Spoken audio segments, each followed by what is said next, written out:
The Toronto Raptors fall to the Charlotte Hornets 118-111 in Charlotte. And boy, do we have some things to talk about in this one, folks. Um, the Raptors, they started off this game really well. And I mean, really well. They were up 14-2 with 9:03 remaining in the first quarter. They were 6 of 6 from the field, and they were pretty much making shots from everywhere in this game. I'm not sure if all of you guys saw this game, but if you saw the first quarter, you can just tell that at some point the Raptors were playing so well, making shots from everywhere. You know, the Raptors, I mean, the Hornets were going to make a run at some point. We know that. And the Raptors held the lead throughout the game. And I mean, we got a far ways to go before we get to the end of the game here, but they were in control for the large majority of this game. They kept it close, but the Raptors did have the lead.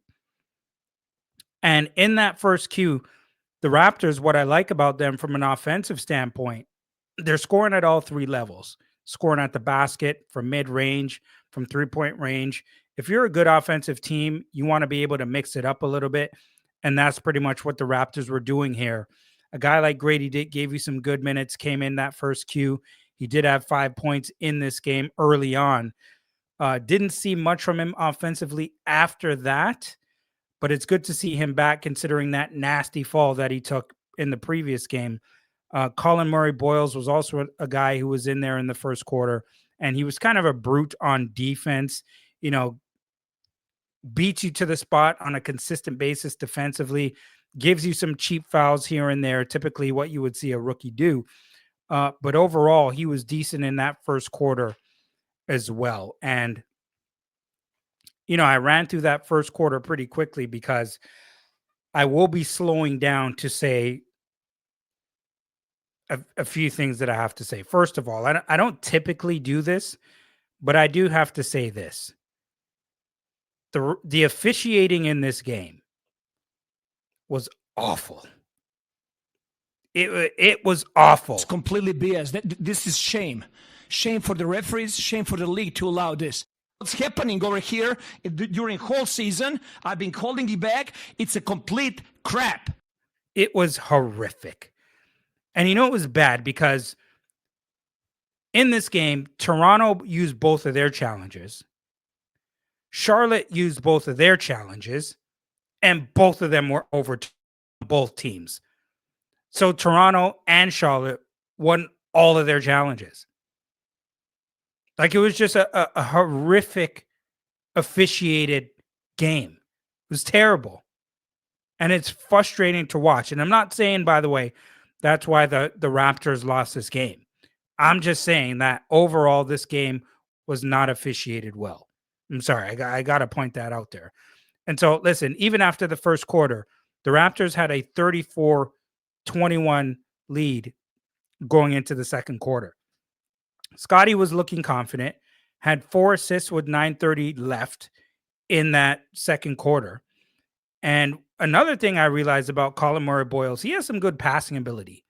He really does. Under control, makes some good long passes, by the way.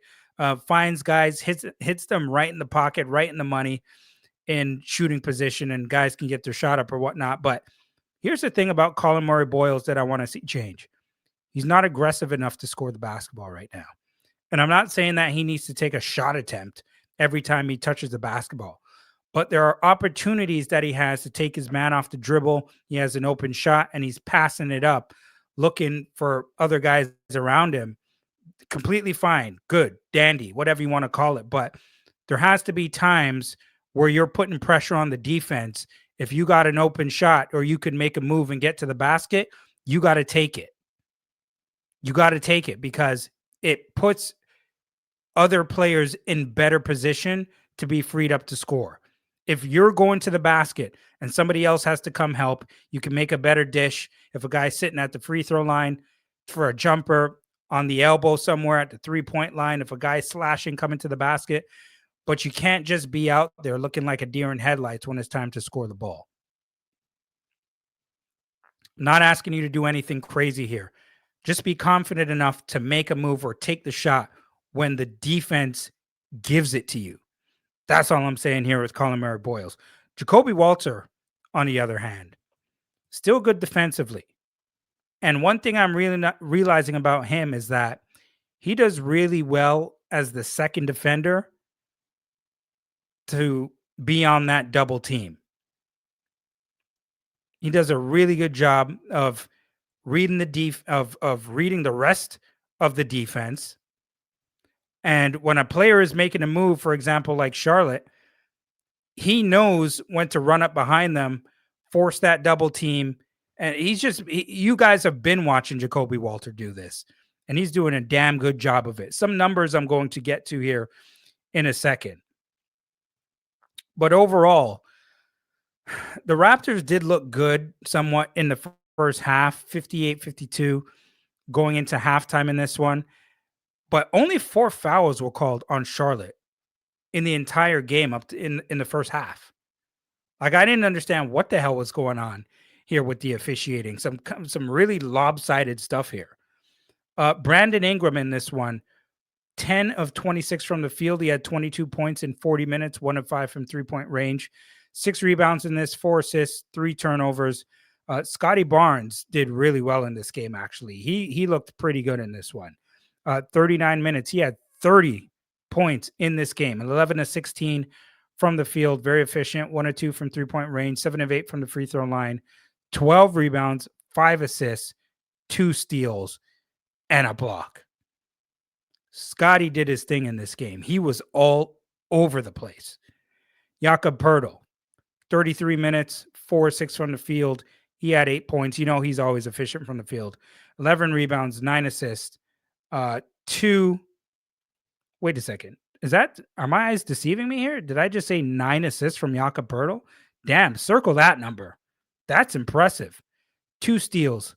Emmanuel Quickly, I thought, was really good down the stretch in this game as well. 37 minutes. These guys played heavy minutes in this game. 22 points, 9 of 20 from the field, 3 of 8 from three-point range, 10 assists in this game. Circle that number. Just 3 turnovers. Good assist to turnover ratio. Jacoby Walter played 27 minutes in this one. 5 points, 1 of 3 from the field, 1 of 2 from three-point range, 2 of 2 from the free throw line. 7 rebounds, though, he gave you.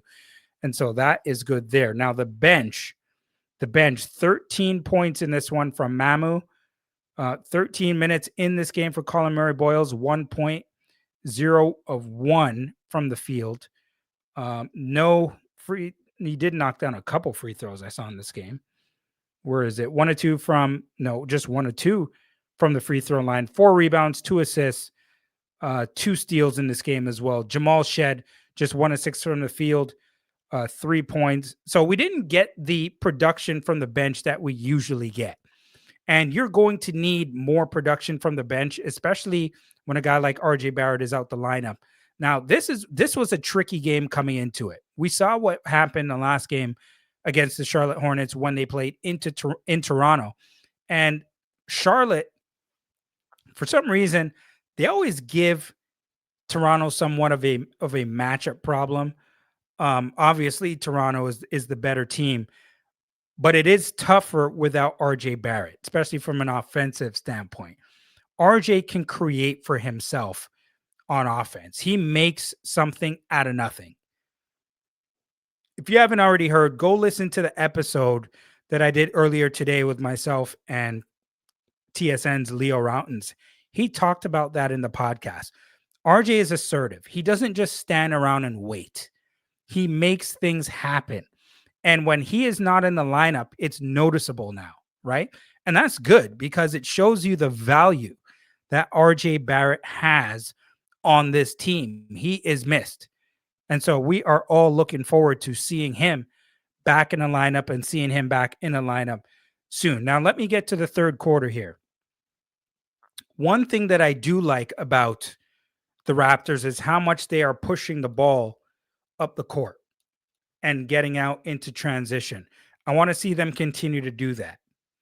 That is important. The Raptors getting up the court, getting out in transition, getting baskets before the opposition has the chance to set up their defense. I want to see them continue that because they've been doing a good job of it.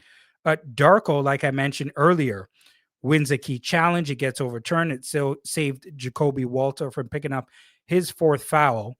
But like I mentioned to you, this just was just the officiating. I mean, just horrible. Horrible. Guaranteed. Not good at all. It was tough to watch at times. And it really, really irritates me. Okay, really irritates me when it comes to the officials in this one. That son of a bitch off the field right now. Out. He's fired. He's fired. It was awful. But it is what it is. That is sports overall. It's going to happen, not using it as an excuse. But damn it, some of these calls were just so clear to make. They were so clear to make, some of these calls. Anyway, I like to give the referees their respect because it's the job that they have is tough. It is. It's a tough game to officiate, and I'm gonna give them some grace, even though I'm being tough on them now.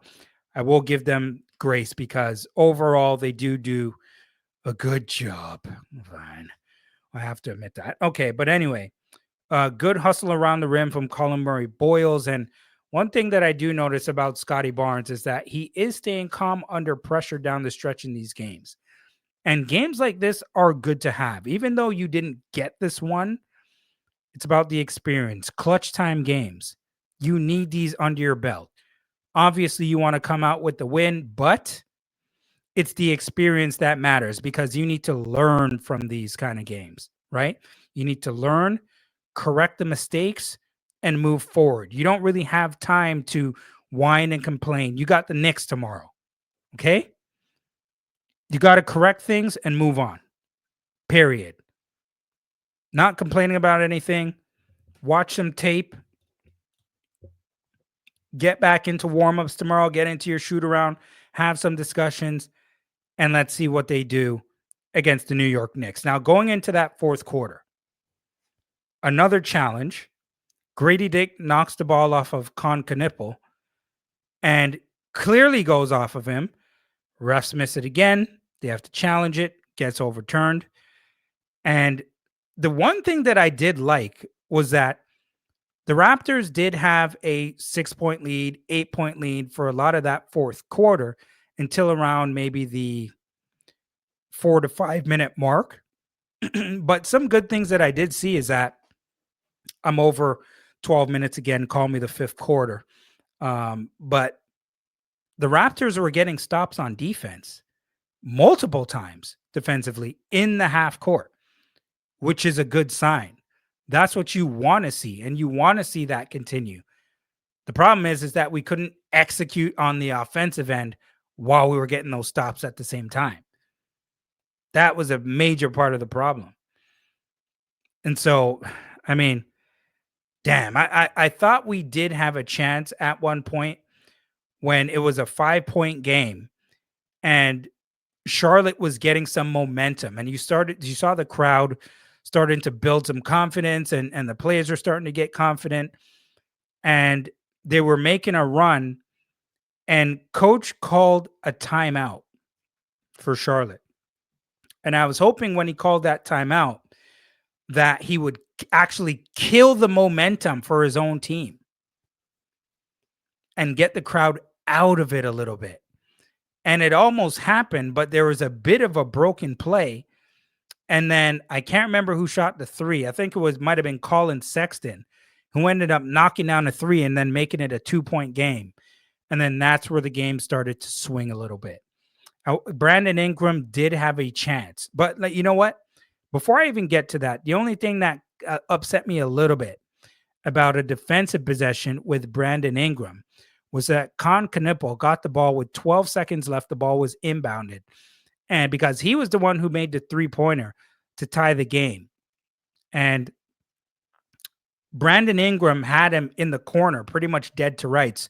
But you knew that they needed a 3 to tie the game. You should have been out there with both hands up.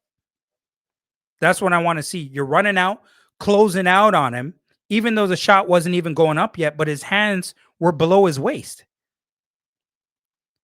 You ran out to him with your hands below his waist when you knew they needed a 3 to tie the game. Run up there with your hands up. If he gets the shot over both of your arms, I doubt that wouldn't have happened. You were glued onto him, but your hands were down. He shot it right up over you.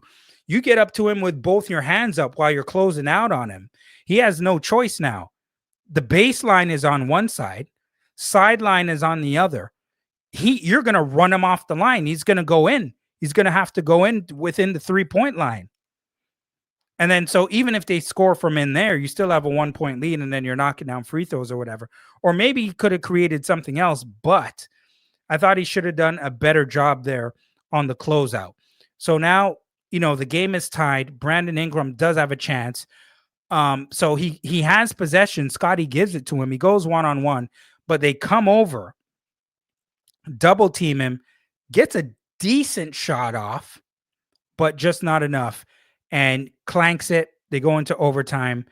And I got to say this, man. I got to talk to you guys about, before I get to some team numbers, Miles Bridges just was what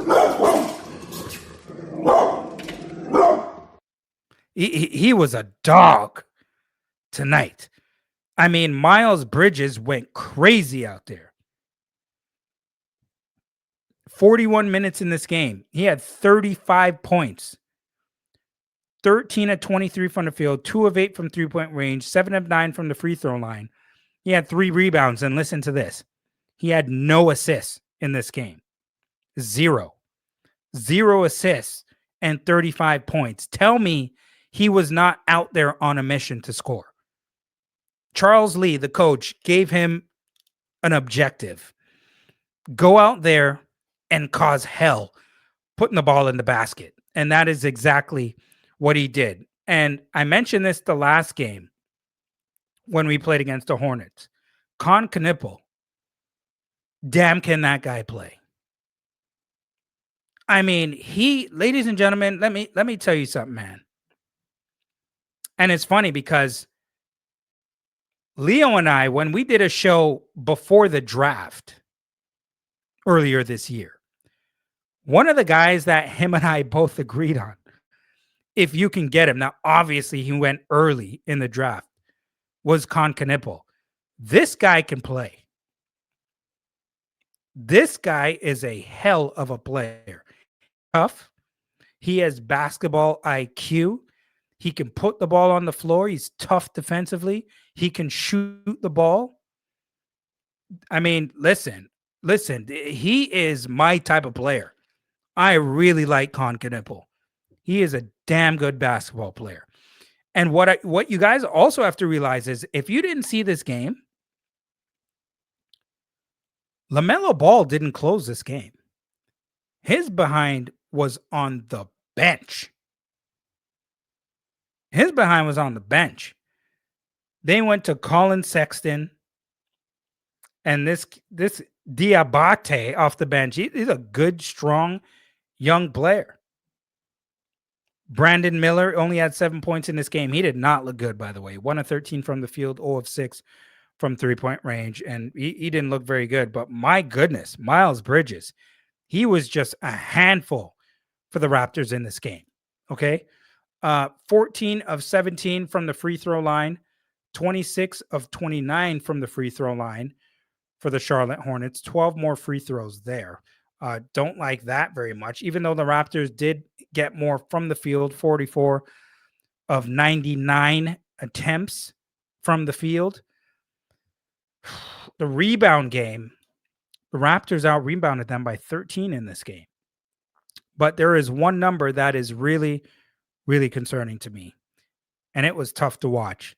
The Raptors turned the ball over 16 times in this game.